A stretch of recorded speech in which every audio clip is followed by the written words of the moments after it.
चलो साहिबंद की सतनाम। तो अभी हम कबीर साहिब जी के मूल ज्ञान के लिए हम उदयपुर में आए थे।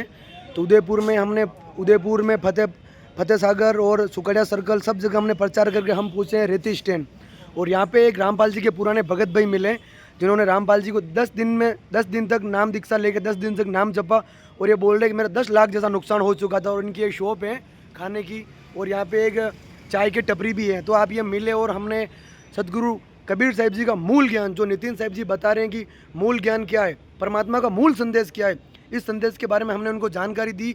और हमारे सभी भगत भाइयों ने बहुत बड़ा योगदान करके इनको समझाया। और जिसकी वजह से इन्होंने पहले मना कर दिया था, इन्होंने सोचा कि ये भी रामपाल जी वाले। लेकिन जब हमने बताया कि भाई हम रामपाल जी वाले नहीं हैं, क्योंकि 5 साल में खुद रह के आया हूँ, तो मैंने बोला हम रामपाल जी से निकालने आए हैं आपको। तो इन्होंने इस ज्ञान को समझा, स्वीकार किया और उन्होंने कबीर साहिब जी के मूल ग्रंथ को जो नितिन साहिब जी द्वारा प्रकाशित किए गए हैं उन ग्रंथ को इन्होंने एक्सेप्ट किया और आगे विवेक बढ़ाने की बात की। और ये थोड़ी कहानी इनके जुबान से सुन लेते हैं। हाँ तो भगत जी बताइए कैसा क्या रहा? गलती रहा ना? घटना हुई जो बता दो।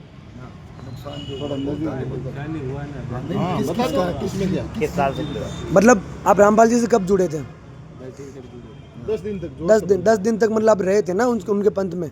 अच्छा आपको फर्स्ट नाम मिल गया था?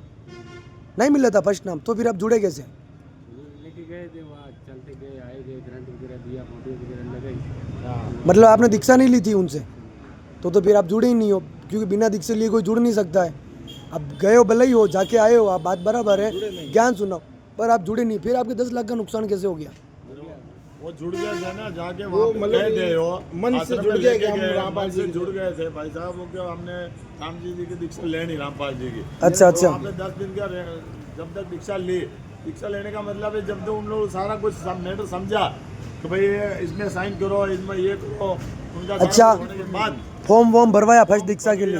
सब कुछ हो गया था और इनका 10 लाख का नुकसान हो गया। जब भी रामपाल जी कहते हैं ना तो मैं कैंसर ठीक कर देता हूँ, बराबर, मैं ये कर देता हूँ, मेरे पास आओगे तो वो हो जाएगा, ये हो जाएगा, कुछ नहीं। तो इन लोगों ने समझा ये चीज़ को, मेरा ऐसा हो सकता है।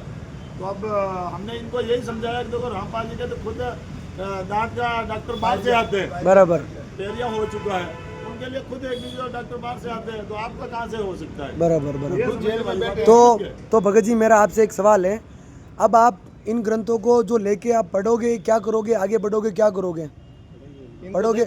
लेकिन मेरी एक बात है, नुकसान तो आपको ये ग्रंथ लेने के बाद भी हो सकता है। अगर आप शरीर की वजह से आ रहे हो तो मत आना आप। अगर आप अपनी आत्मा के कल्याण के लिए, क्योंकि शरीर है ये 5 तत्वों से बना है, अपने पिछले कर्मों से शरीर बना है, इसमें रोग दोग तो लगेंगे। हम भी हैं तो हमारे भी लगते हैं। हम ऐसा नहीं बोलते कि गुरु दरबार में जाने के बाद में रोग दोग खत्म हो जाते, नहीं होते। लेकिन जो गर्दन कटनी हो ना, वहाँ सुई में हो जाते, कांटे में आपको वो दुख निकल जाता है। बट मैं अभी यही कहता हूँ आपसे कि आप इन ग्रंथों को पढ़ो, अपना विवेक बढ़ाओ, और इसके बाद में जब समझ में आ जाए ये आपको, तो आप तो सदगुरु नितिन साहिब जी से आप संपर्क करो और मिलो और अपनी आत्मा का कल्याण करवाओ। बात नहीं है, खुद बात कर सकते हो। बोलो सदगुरु कबीर साहिब की, बोलो सदगुरु नितिन साहिब की जय। साहिब